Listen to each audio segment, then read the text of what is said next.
entonces el nombre y el número de carnet, por favor. Muy bien. Bueno, chicos, ven acá. Vamos a ver ahorita un poquito los conceptos básicos de funciones y después de eso empezamos a ver un poquito la parte de funciones invertibles. Esto en términos de qué pasa cuando una función tiene inversa. Para que una función tenga inversa, tiene que cumplir con varios requisitos al mismo tiempo. Entonces, ¿cuáles son esos requisitos? Que sea una función inyectiva, sobreyectiva y biyectiva. Y eso es lo que vamos a abordar el día de hoy. Eso es como la parte central. Sin embargo, vamos a ver algunos conceptos básicos de funciones. Ok, no sé si ustedes recuerdan cuando a uno le enseñaron funciones, en el colegio a uno le enseñaron que una función va de un conjunto a otro, por ejemplo, de un conjunto A a un conjunto B. Y se puede ver en este caso que una función, ¿verdad? Cualquiera que estemos trabajando, se puede ver como una relación entre los elementos de un conjunto con los elementos de otro conjunto. Entonces, si tomo los elementos de A, los puedo relacionar con los elementos de ¿qué? De B. ¿Qué pasa, chicos? Que nosotros lo veíamos con los diagramas de B. Entonces, por ejemplo, al primer conjunto siempre le vamos a llamar el conjunto del dominio de la función y al segundo se le llama el conjunto del codominio.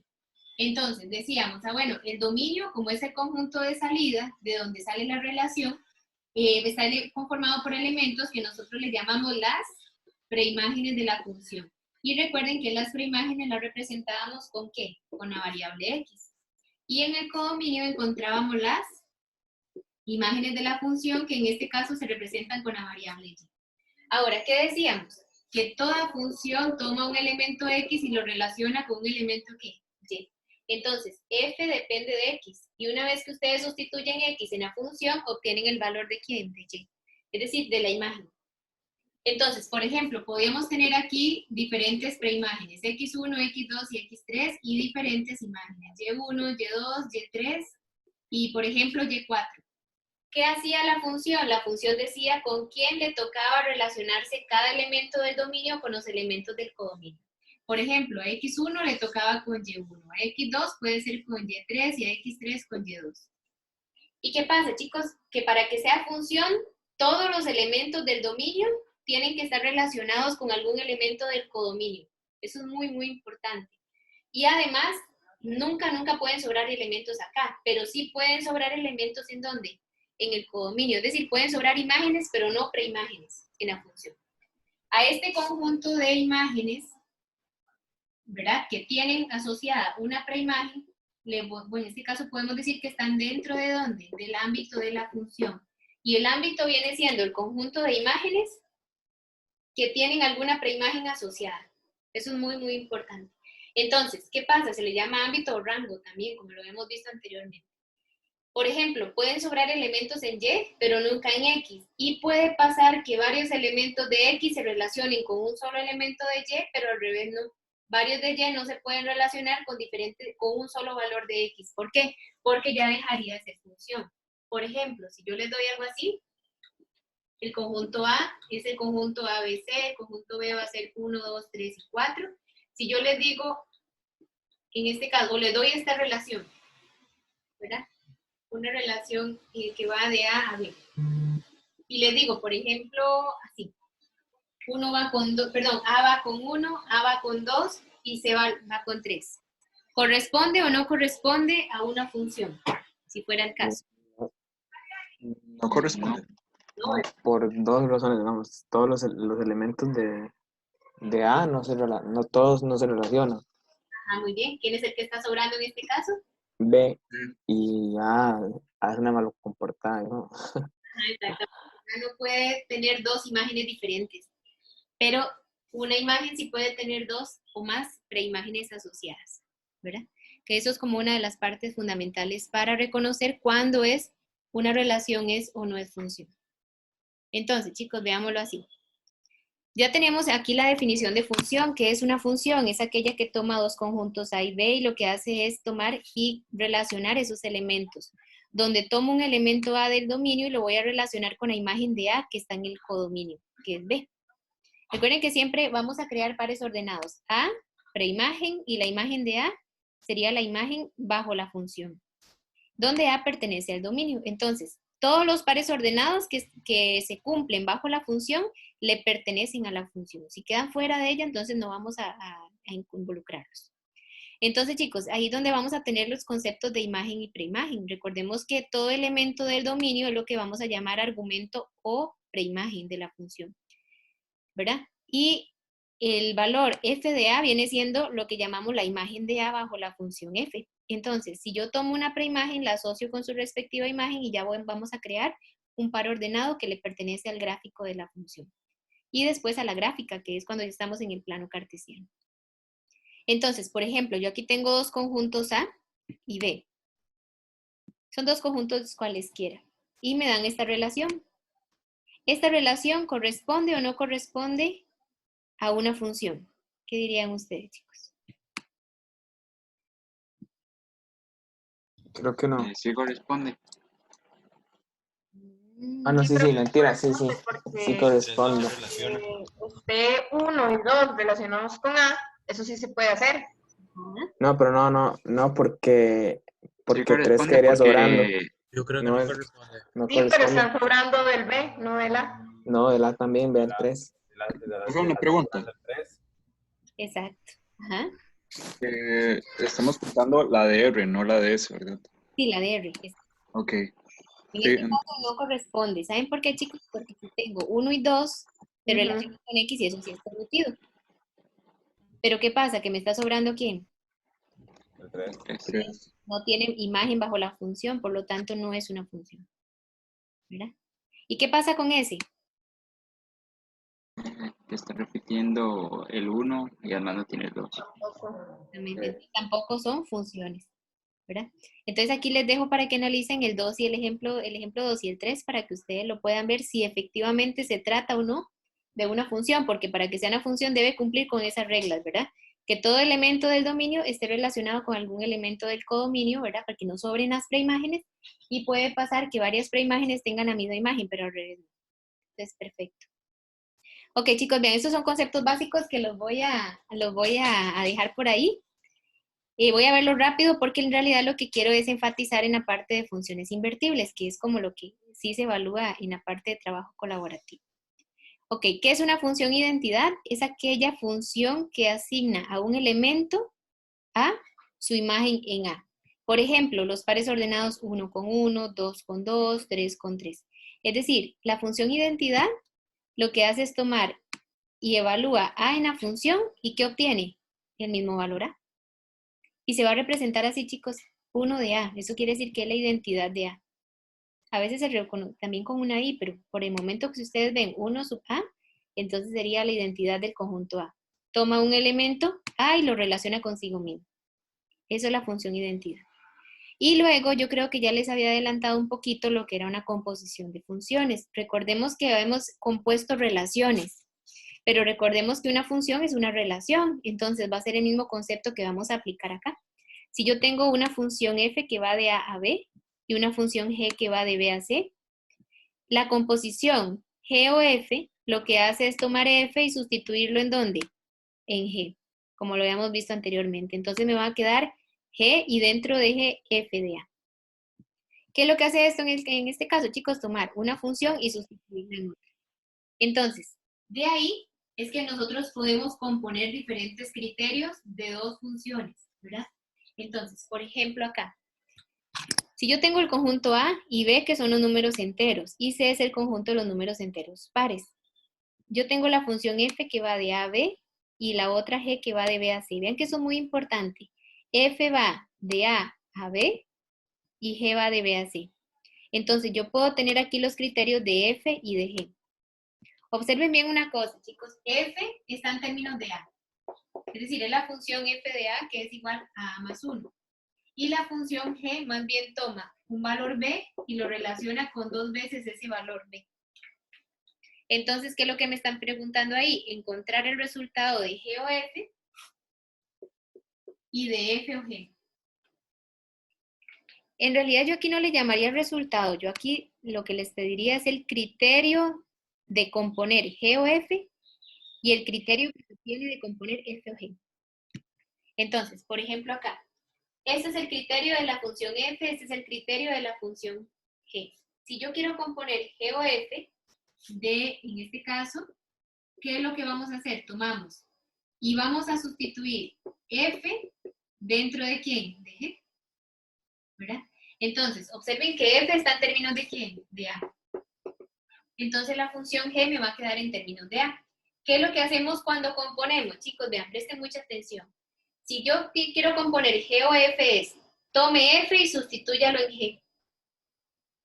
Ahora, ¿qué forma tiene G? G tiene la forma 2b. Entonces, mantiene la forma y lo único que hace es quitar la variable b y la va a sustituir por la función f. Entonces, ¿dónde va b? ¿Por qué lo voy a sustituir por f? ¿Y quién es f? A más 1. Y esa es la composición G o f. Como estoy sustituyendo f dentro de G, f estaba en términos de la variable a, entonces esto me queda en términos de a. Si lo hacemos al revés, ¿qué sería f o g? Es dejar f afuera y ahora sustituir g dentro de f, pero g recuerden que está en términos de b. Entonces, ¿qué sería f o g, chicos? Es mantener la forma de f, es decir, esta forma se mantiene, y donde está la variable de f, se cambia por la función g. Es decir, quiten el a y cámbielo por ¿quién? Por 2a. 2b más 1. 2b más 1. Perfecto, y esa es la composición. Sí les queda un poquito más claro, chicos, porque eso lo vamos a utilizar acá. Entonces recuerden, G o F es dentro de G, F, y F o G es tomar G y sustituirlo en ¿dónde? En F. Y con eso obtenemos criterios. Entonces hay que estar muy atentos si queda en términos de A o de B, dependiendo de la función que esté dentro. Si está en términos de A o si está en términos de B. ¿Está bien? Ok, y ahorita lo vamos a retomar. Lo que pasa es que ese es el concepto que queríamos aquí evaluar un poco. Ok, una vez que ya ustedes vieron los tipos de funciones, perdón, las características de las funciones que pueden componerse y demás, vamos a ver los tipos particulares de funciones. Ok, chicos, vean, antes de explicarles, porque esto es muy teórico, les voy a explicar un poquito en qué consiste el lenguaje coloquial, el lenguaje de nosotros, ¿verdad? Ok, vamos a clasificar las funciones de acuerdo al codominio. Las funciones se pueden clasificar en inyectiva, sobreyectiva y biyectiva. Lo que viene acá es ¿cómo les digo? El significado desde la parte de formalismo, es decir, como la parte matemática. Pero también hay un significado intuitivo, entonces yo les voy a dar el significado intuitivo para que ustedes sepan cuando les doy la parte formal de qué estamos hablando. Ok, cuando nosotros vemos tipos de funciones, de acuerdo al codominio, hay 3 tipos de funciones de acuerdo al codominio. La función inyectiva, la función sobreyectiva y la función biyectiva. Ok, voy a ir explicándoles una a una. La función inyectiva también es conocida la función 1 a 1. Se le llama la función empate. La función es inyectiva siempre y cuando todo elemento del dominio se relacione con un único elemento del codominio. Entonces, por ejemplo, yo puedo tener aquí el conjunto A, que sería A, B, C, y aquí 1, 2, 3 y 4. Si yo vengo y asigno a cada elemento X una única imagen Y, con esto la función es inyectiva. Va 1 a 1. ¿Está bien? Entonces así es como lo vamos a ir viendo. Entonces es inyectiva si a cada elemento del codominio le asigno una única imagen. Y pueden sobrar imágenes, no hay ningún problema, pueden sobrar. Ok, resulta que está la función sobreyectiva. La función sobreyectiva lo que busca es que toda imagen tenga preimagen, perdón, toda imagen sí tenga su preimagen. Por ejemplo, yo tengo el conjunto A, el conjunto B, aquí el conjunto A, B y C, y D. Y aquí 1, 2 y 3. Entonces, por ejemplo, para que sea sobreyectiva, lo que tiene que cumplir, en este caso la función, es que todo elemento del dominio tenga su respectiva imagen. Y no hay problema si repiten la imagen. ¿Verdad? Entonces, por ejemplo, así. Con esto ya garantizamos que la función es sobreyectiva. Y hay una cosa importante, chicos, vean. El codominio son todas las imágenes, tengan o no tengan preimagen. Y el ámbito son las imágenes que tienen preimagen. Por lo tanto, aquí el ámbito, ¿quién sería? 1, 2 y 3. Cuando una función es sobreyectiva, pasa siempre que el codominio es igual al ámbito. Siempre, siempre pasa. ¿Por qué? Porque lo que se pretende es que toda preimagen tenga asociada una imagen. Se repitan o no las imágenes. Por ejemplo, A y B tienen la misma imagen 1. C va con 3 y D va con 2. Pero no puede pasar que sobren, ¿qué? Imágenes, por ejemplo, ahí. Eso no podría pasar. Entonces, esto lo voy a quitar. Ahora, una vez que ya tenemos la definición de inyectiva y sobreyectiva, podemos ver cuándo una función es biyectiva. Resulta que una función es biyectiva si cumple con las dos características anteriores. Es decir, es biyectiva si la función es inyectiva y sobreyectiva al mismo tiempo. Si ustedes concluyen que es inyectiva y sobreyectiva, ya podemos decir que la función es biyectiva. Entonces, veámoslo acá. ¿Qué tiene que pasar con la función para que sea inyectiva? Para que sea inyectiva, que cada X tenga una única imagen. El dominio y el codominio tienen que tener solamente uno, ¿verdad? ¿Cómo decirlo? El dominio solamente puede tener una imagen. Muy bien, para Y no que... y no tienen que sobrar imágenes. Entonces, si ustedes lo ven de esa manera, para que sea inyectiva y sobreyectiva al mismo tiempo, no pueden sobrar como está diciendo aquí. Está muy bien. ¿Qué pasa entonces? Que para que sea sobreyectiva, tiene que pasar que a cada preimagen le corresponda una única imagen y no sobren imágenes. Y ya con eso ya podemos decir, bueno, la función es biyectiva. Si no es inyectiva o no es sobreyectiva, es decir, si no es alguna de las dos características, ya no es biyectiva. ¿Verdad? Y eso es lo que tenemos que empezar a visualizar. Entonces, chicos, hay que tener mucho cuidado al respecto. ¿Por qué? Porque ya ahorita les vamos a dar la definición formal de cuándo es inyectiva, cuándo es sobreyectiva y cuándo es una función biyectiva. Que es el objetivo de ver la parte formal. Ok, chicos, vean. Vamos a poner por ahí las definiciones básicas de inyectividad y sobreyectividad para luego ir a la parte de función biyectiva. Ok, chicos, se dice que una función es sobreyectiva si y solo si el rango es igual a AB. Es decir, el rango es igual al codominio.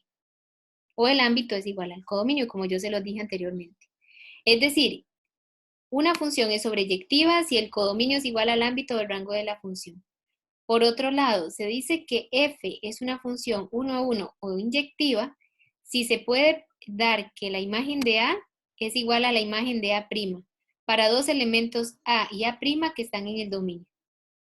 Es decir, para que sea inyectiva, tiene que pasar que si la imagen de A es igual a la imagen de A', solo sucede cuando A es igual a ¿quién? A A'.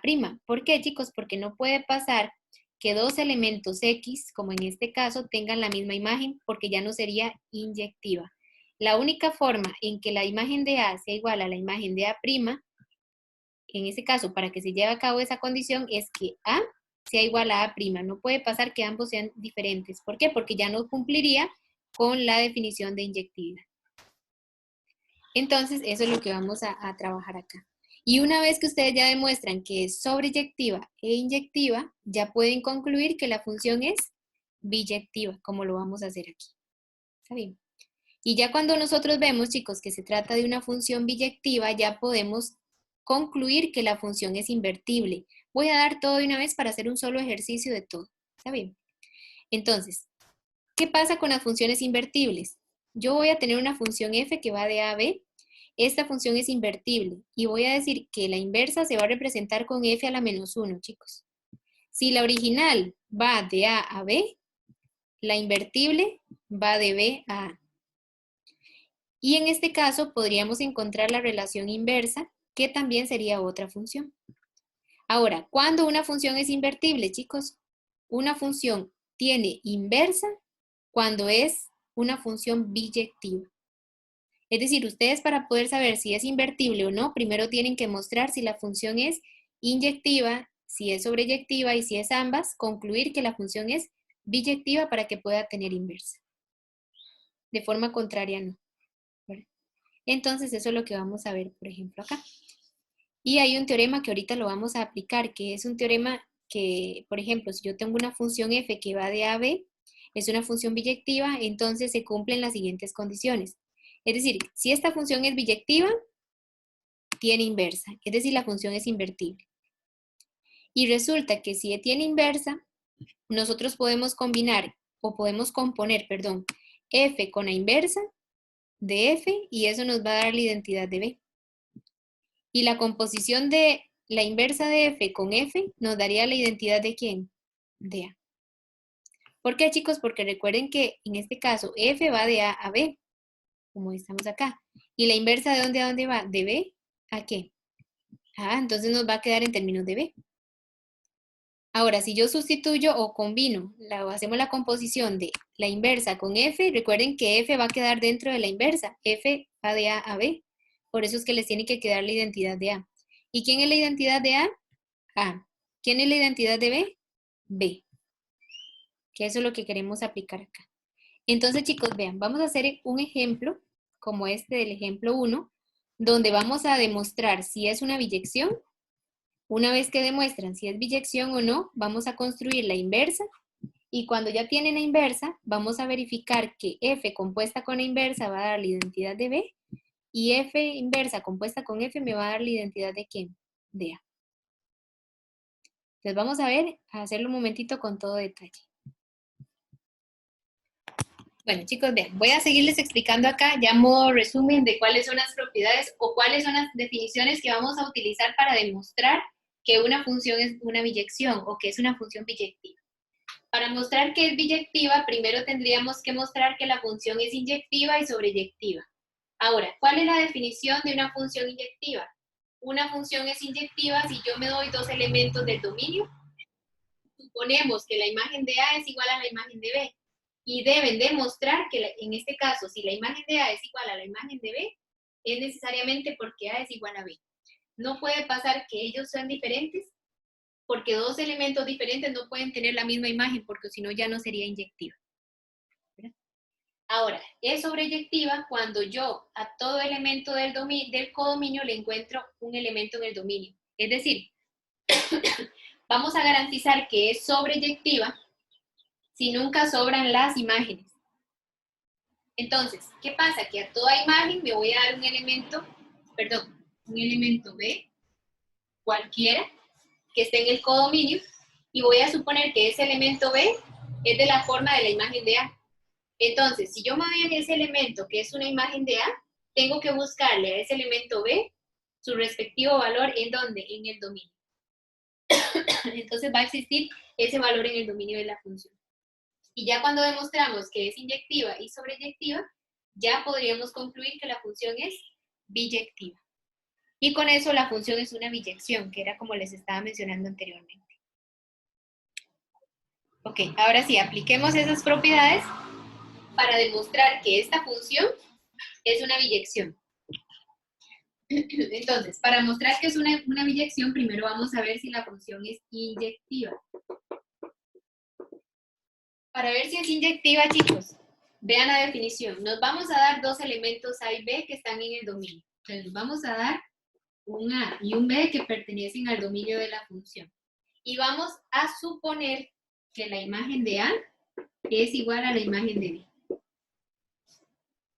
Chicos, cuando yo coloco dos puntitos, ¿verdad? O punto y coma, lo que estamos diciendo matemáticamente hablando es un tal que.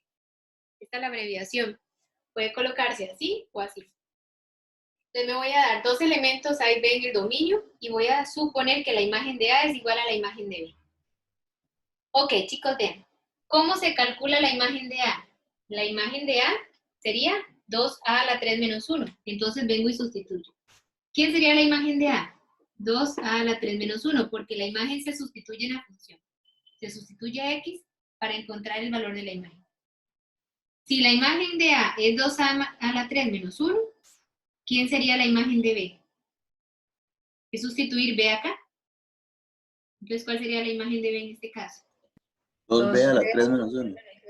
¿Sí? Y tenemos que llegar a demostrar que a partir de esta igualdad, el A tiene que ser necesariamente igual a ¿quién? A B. Ok, ¿cómo lo hacemos, chicos? Ven que tenemos una igualdad y es bien sencillo. Si este 1 yo lo paso para acá, pasaría a sumar. Y 1 menos 1 daría 0, es decir, puedo cancelar 1 con 1. Entonces, ¿qué le estaría quedando? 2a a la 3 es igual a 2b a la 3. Ahora, si este 2 que multiplica lo paso a dividir, 2 con el 2 se cancelaría. Entonces, se cancela 2 con el 2. ¿Qué les estaría quedando entonces? Que a a la 3 es igual a b a la 3. ¿Y qué hay que hacer para quitar ese elevado a la 3? Uno lo que hace es tomar raíz cúbica a ambos lados. Recuerden que para quitar una potencia, uno lo que hace es sacar la raíz de la potencia que me estén indicando aquí. Si yo le tomo raíz cúbica a la 3, el 3 con el 3 se elimina y me queda solamente a. Y la raíz cúbica de b a la 3 sería ¿quién? B. Entonces, ¿qué pasó, chicos? Que si yo vine y me di dos elementos a y b, y nosotros desde un inicio podemos suponer que la imagen de a es igual a la imagen de b, calculamos la imagen de a, la imagen de b son iguales, y tenemos que llegar a concluir que si esas dos imágenes son iguales, es porque los elementos a y b deben ser ¿cómo? Iguales. No puede pasar que dos imágenes son iguales para dos elementos de x diferentes, porque si no ya no es inyectiva. Por lo tanto, si las imágenes son iguales y concluyen que a es igual a b, ya con eso estarían demostrando que la función es inyectiva, porque cumple con la definición de inyectividad. Ahora, si ya tenemos la parte inyectiva, vamos a demostrar que la función es sobreyectiva. Para mostrar que la función es sobreyectiva, nos vamos a dar un elemento b que pertenece al conjunto del codominio, es decir, un b que está en b. Fíjalo aquí. De manera tal que ese b es la imagen de un valor a. ¿Cuál a? No sé, pero hay que buscarlo más bien. Es decir, es sobreyectiva si todo elemento del codominio tiene una preimagen asociada.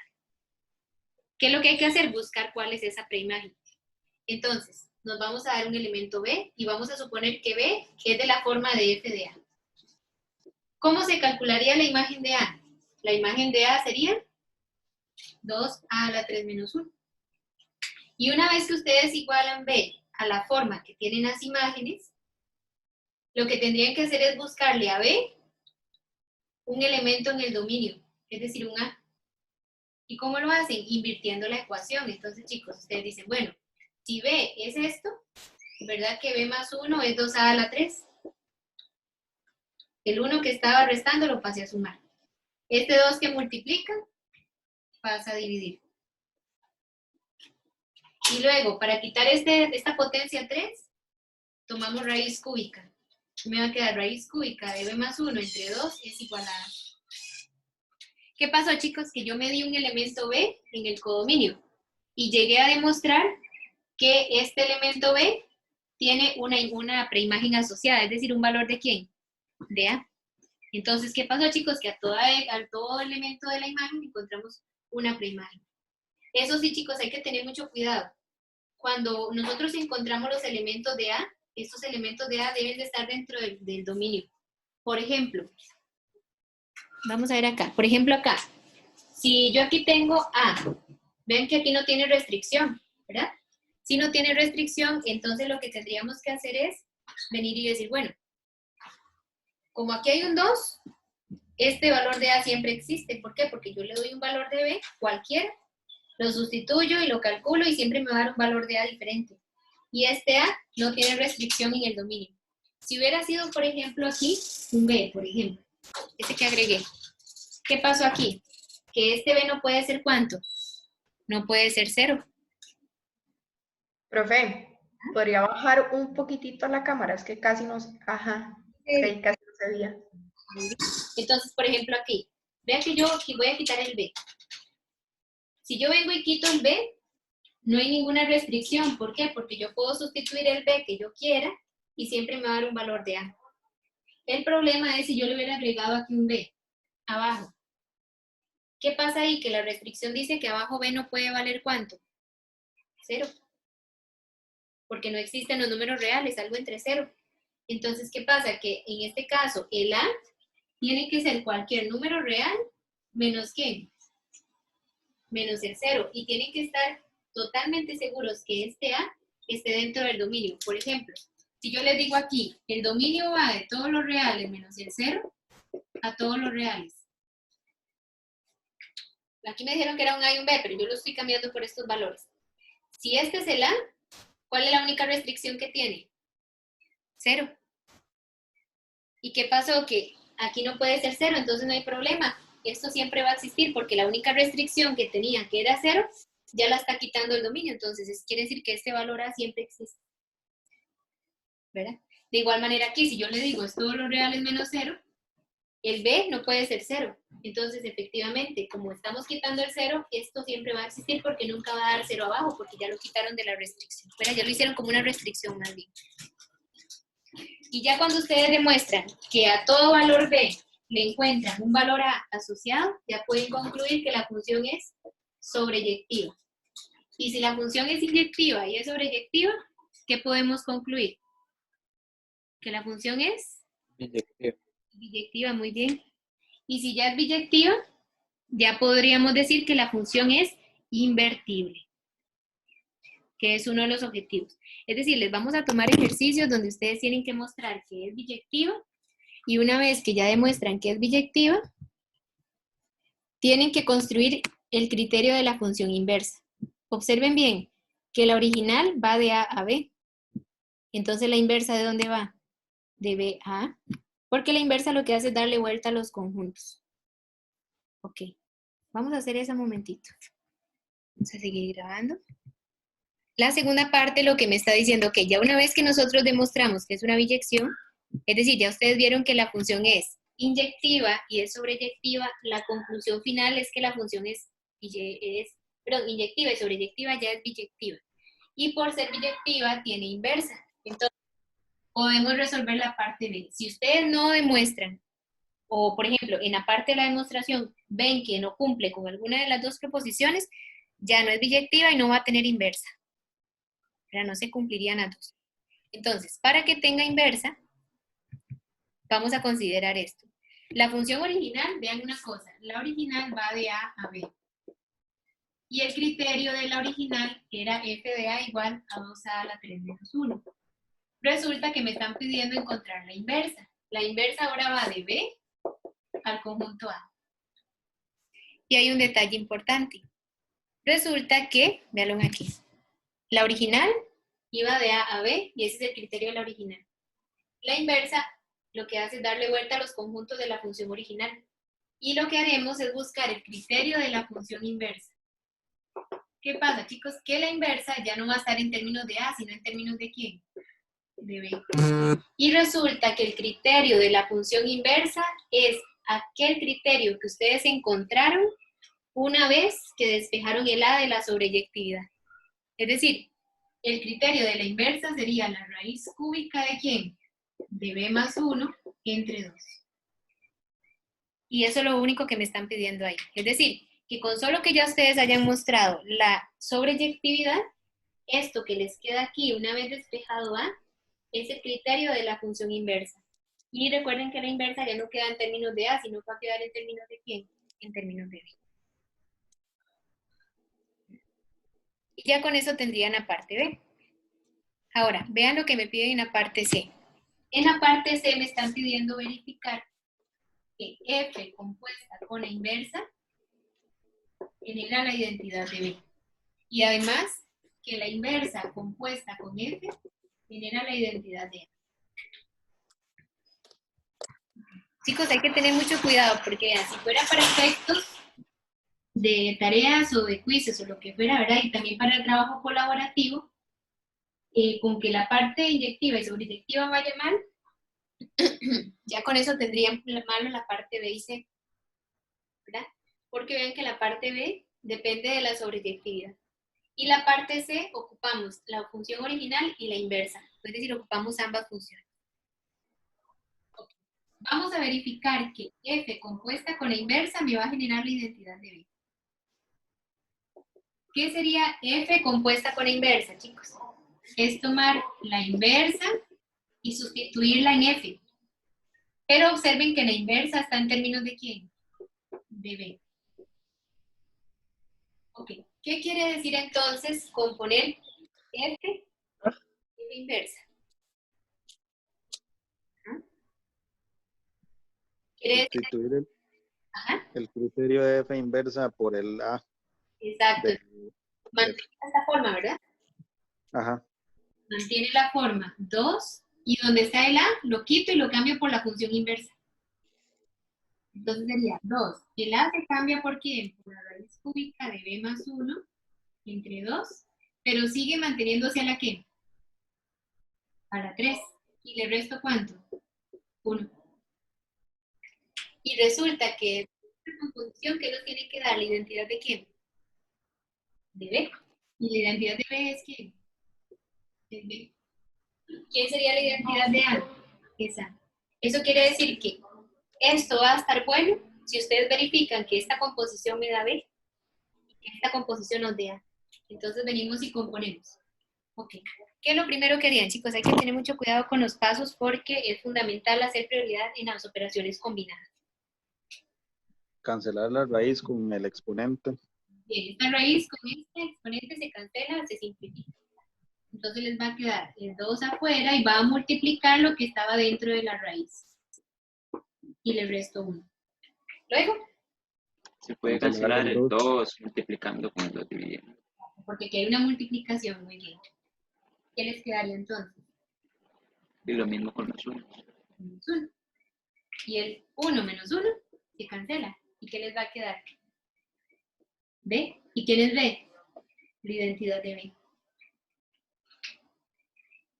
Entonces quiere decir que sí está bueno lo que hicimos anteriormente. Ahora, hagámoslo al revés. Vamos a componer la inversa con F. Es decir, F a la menos 1 con F. Entonces dentro de la inversa vamos a sustituir la función F de A. Es decir, la original. Esto quiere decir que vamos a mantener la forma de la función inversa y donde está el B lo quito y lo cambio por ¿qué? Por 2 a la 3 menos 1. Le sumo 1 y lo divido entre ¿quién? Entre 2. ¿Y qué pasa entonces, chicos? Que aquí me estaría quedando. ¿Qué cancelaría primero? Los 1. Los unos. Los unos. ¿Ah? ¿Qué les estaría quedando entonces? Raíz cúbica de 2 a sobre ¿qué? Sobre 2. Luego la raíz. ¿Ah? 2 con el 2, ¿verdad? ¿Se va también? ¿Y qué daría? Raíz cúbica de ¿qué?